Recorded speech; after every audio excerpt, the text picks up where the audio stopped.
Feuchamaich ye Olde Scots the Celtic podcast. Kimraha Huladunya, how is everyone? On today's show in Feuchamaich Beagan Gaidhlig, that's Let's Try Little Gaelic. We're going to do a Mother's Day poem called Mathair. In Celtic History, we're going to do an excerpt from the book Who Were the Celts by Kevin Duffy. In Everyday Celtic Ways, we're going to talk about a movie about Scots of America that you can help get off the ground. We're going to hear music from Beyond the Pale, Blarney Brothers, Jamie McGeechan, Karen Matheson, and Corgailga, Texas. And as always, it's a wee bit of Irish trivia to test your knowledge to start us off. What was the name of the stepmother, the evil stepmother, from the story Children of Lear? Alright. Check out the Ye Olde Scot Facebook group where you can be a part of the Celtic culture, and keep an eye out for all the different videos our YouTube channel and Facebook group have to offer. Feuchamaich, let's kick this thing off.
first set.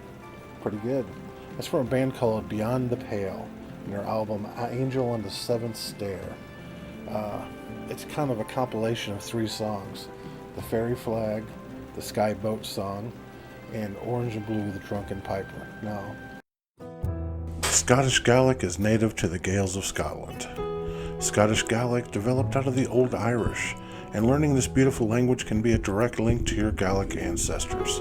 Follow along in Feuchamaich Beagan Gaidhlig, and like I said, let's try a little Gaelic.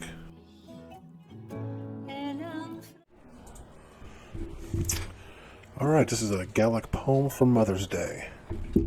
Vashin a koyak nan ronach musta hundach shin a shach lesh na choin is horshgum bu vihik wit na Haman aka yansagig gekirsch ach han hada gusam bi usa hain na meshk is misha avis a fecken ro Yana menig usa ach na haka mido nader ach mar frippig fanen hut solis is to rief a cheon do dele stenish mo hocherak korak laraken avel is en yale us do hol ersen do yetem espern eskis Olgun lassen de yeer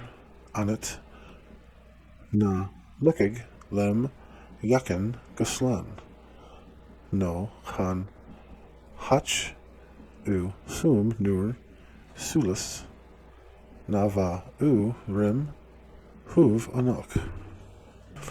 I hope you enjoyed that, and I hope you have a great Mother's Day.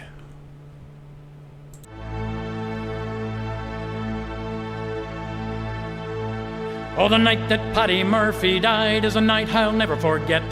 Some of the boys get loaded drunk and they ain't got sober yet. As long as a bottle was passed around, every man was feeling gay. O'Leary came with the bagpipes, some music for to play. That's how they showed their respect for Paddy Murphy. That's how they showed their honor and their pride. They said it was a sin and shame, and they winked at one another. And every drink in the place was full the night that Murphy died.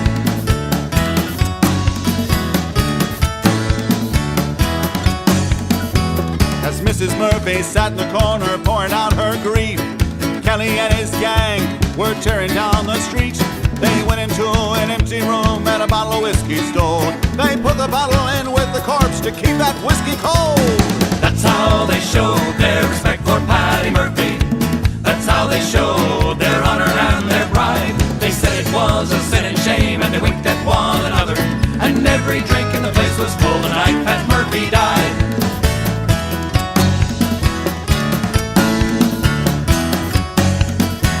At 2 o'clock in the morning, after emptying the jug, Doyle opens up the icebox lid to see poor Paddy's mug. We stopped the clock so Mrs. Murphy couldn't tell the time, and at 2:15 we argued it was 9. That's how they showed their respect for Paddy Murphy. That's how they showed their honor and their pride. They said it was a sin and shame, and they winked at one another. And every drink in the place was full the night Pat Murphy died.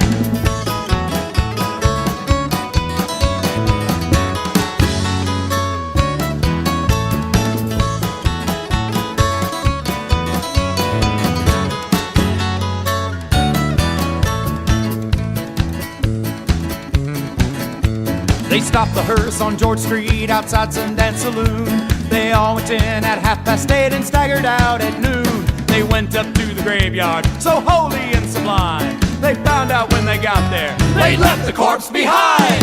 That's how they showed their respect for Paddy Murphy. That's how they showed their honor and their pride. They said it was a sin and shame, and they winked at one another. And every drink in the place was full the night Pat Murphy died.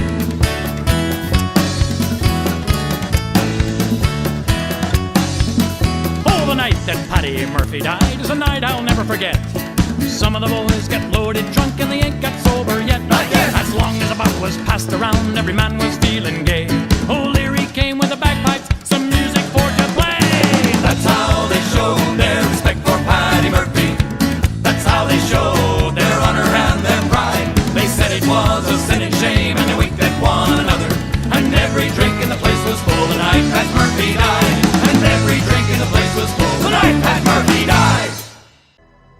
Celtic History brings you the tales of the land, castles, warriors, heroes, legends, and customs that have created the rich, vibrant, and sometimes strange and wonderful history of the Celtic world.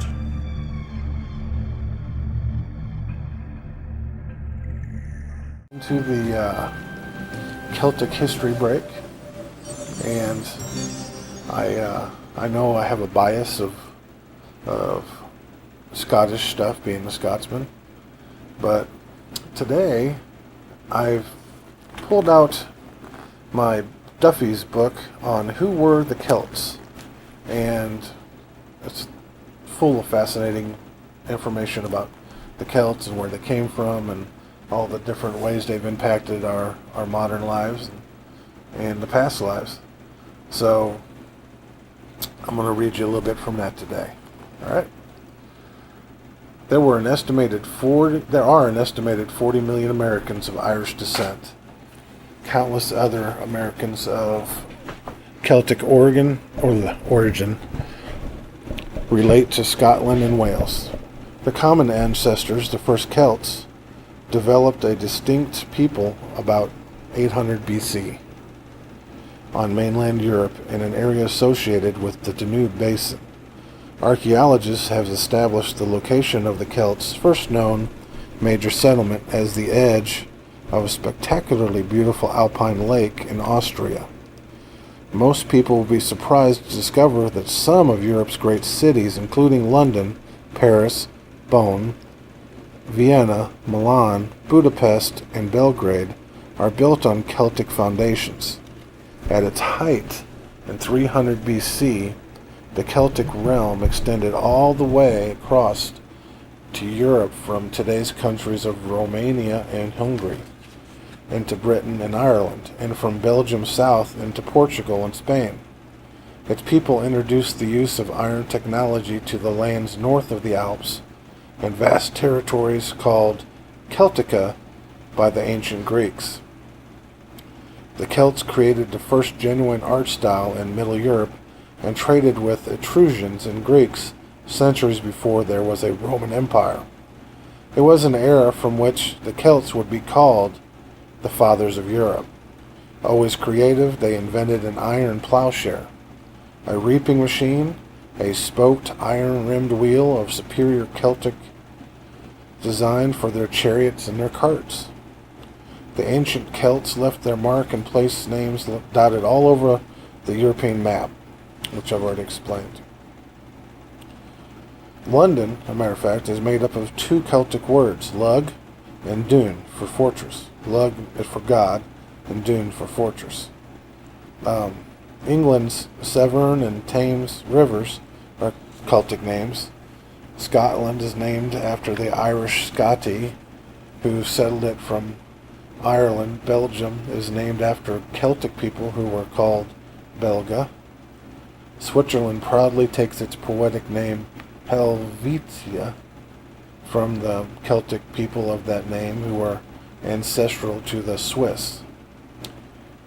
Paris is named after the Celtic Parisi. The river Seine flowing through Paris is named after the Celtic goddess Sequana.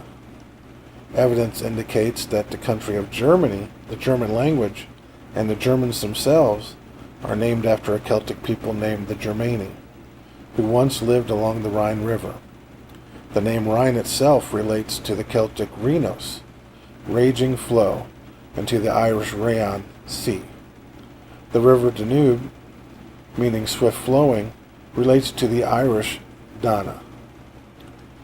Now the Romans introduced Latin to France's Celts, who shaped it into their own French.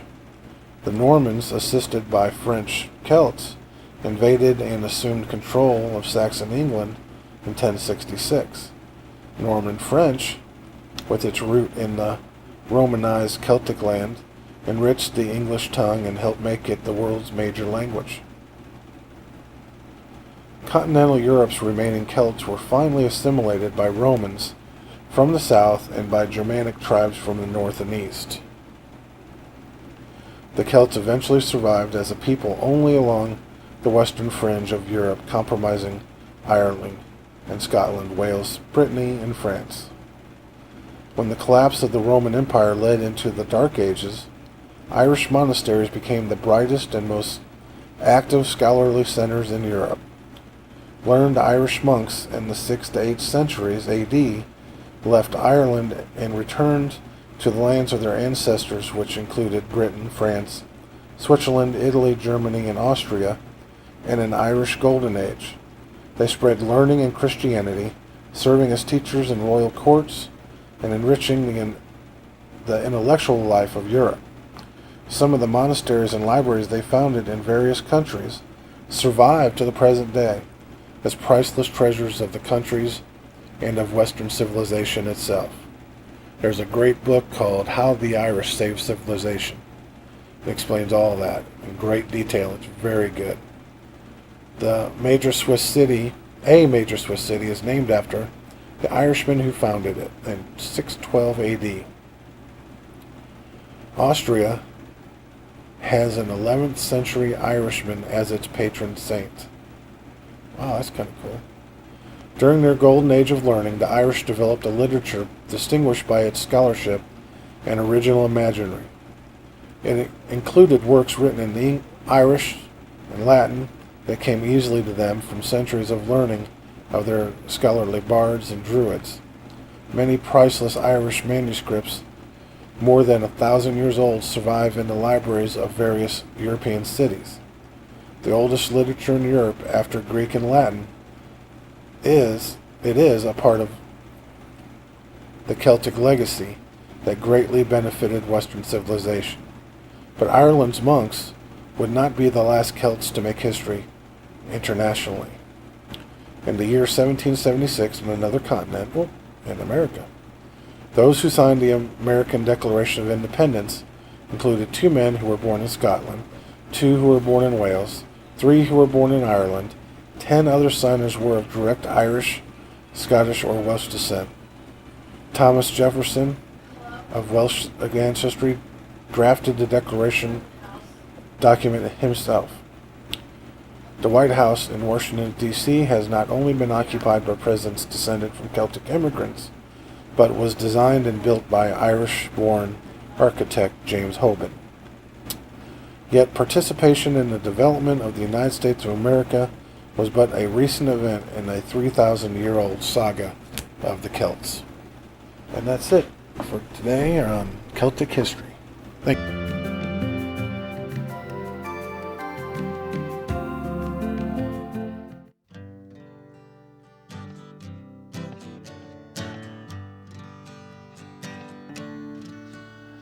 Is there for all his poverty that hangs his head, and oh, that the coward slave we pass him by, we dare be paid for all that, for all that, and oh, that our toils obscure, and oh, that the rank is but the guinea's stamp, the man's a gowd for all that.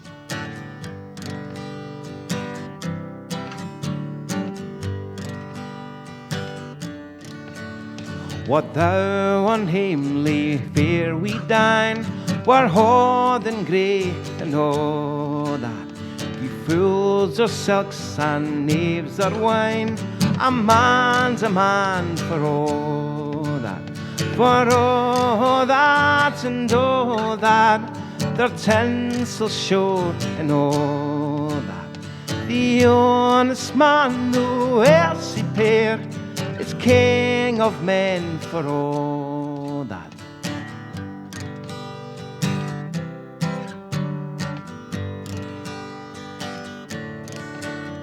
You see yon Berkey, Cadel Lord, was struts and stairs and all that.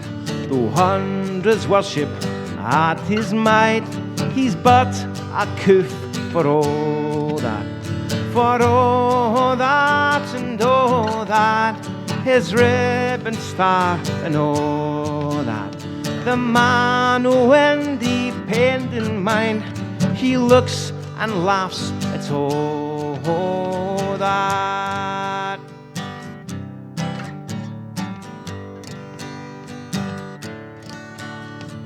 there for on his poverty that hangs his head and all that. The coward slave, we pass him by, we dare be paid for all that. For all that and all that, our toils obscure and all that. The rank is but the guinea stamp, the man's a gowd for all that.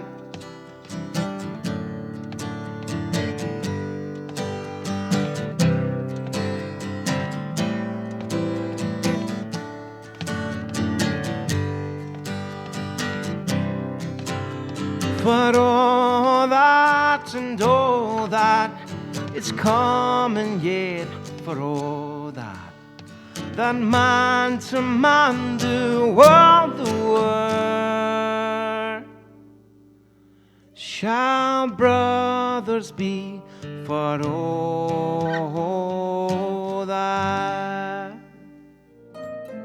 Everyday Celtic Ways brings you the mythology, traditions, and customs that have created a unique and personal culture that still affects those that are Celtic and those that just love the Celtic world.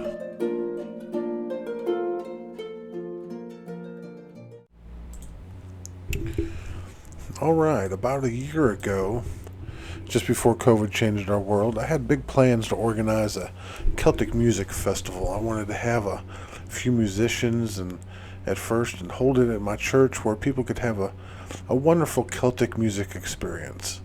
Then, if it was successful, then I would expand it to an outside venue and work towards a full day of Celtic music and merriment. Now, despite COVID gaining momentum, I trudged on with my plans. I had befriended what I thought was a local Scottish singer, but in reality I befriended a newcomer to the St. Louis area. This son of Ayrshire, Scotland, who had been an award-winning singer and ambassador for the Robert Burns Museum, named Jamie McGeechan. Now, he agreed to sing for my festival, and I was glad to get him. He had just recently moved to the St. Louis area to be with and marry the local girl he had fell in love with, and he was having the same difficulties getting work because of COVID too, just as I was. And even though COVID ruined both our plans, we both persisted with our passions. Me with my Olde Scot social media presence, and him, well, he also works for the Scottish American Foundation and puts on viral concerts and promotes Scottish culture here in America. But Jamie isn't one to sit around. His new project is a movie called Scots of America. Now, the connection and history between Scotland and Americas is as brilliant as it is intriguing, with millions of people in North America and South America claiming Scots ancestry. The roots of the Scots run deep and wide. Scots have made their mark everywhere, from Alaska to California, Chicago to New York, Toronto to Nova Scotia, Ciudad de Mexico to Sao Paulo, Punta Arenas and Buenos Aires. Scots of America will explore the history of Scots, looking at how they contributed towards culture and community, as well as looking at how that culture is celebrated today. This is a way to contribute to the story of Scots of America, and anyone who contributes to his GoFundMe will be in the credits. So I urge you to give to this great project. I know Jamie's going to do great things with it. So I urge you to get on there and donate so he can get this project going. All right. And that's pretty much it for Everyday Celtic Ways. We'll get back with the Celtic God series next week. I just wanted to plug my friend Jamie's project he's got going here. All right. Thanks, guys.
Top 11 Heritage, and that was whatever's scrolling across the bottom. Now remember to check out my YouTube channel. It's got Celtic music, podcasts, Gaelic language, Gaelic song, Celtic history videos, plus lots more. And my Facebook group where you can give me your inputs and insights on all things Celtic. But before I let you go, the trivia question answer. Her name was Effie. Martian Leave and Drozda, bye for now. But I'm going to let you go with a song. And that one's going to be scrolling across the bottom too. Goodbye, 2, 3, 4. Da wainchers gilila jill, is kalama jilla hole. O jalbrum dishkana jiga, rocking up creek o joe. It's over brandy, it's over brandy ho. It's over brandy, it's rocking your heel below. Da bachelum kingelis people, da bachelum people at yo. Da bachelum kujikam hill, all is rocking your heel below. It's over brandy, it's over brandy ho. It's over brandy, it's rocking your heel below. Olam slancher siha, is slancher on in your core. Is slancher pebelagri, hula hinch coron. Is over brandy, is over brandy ho. Is over brandy, is rocking your heel below. Da wainchers gilila jill, is kalama jilla hole. O jalbrandish kana jiga, rocking up creek o joe. It's over brandy, it's over brandy ho. It's over brandy, it's rocking your heel below.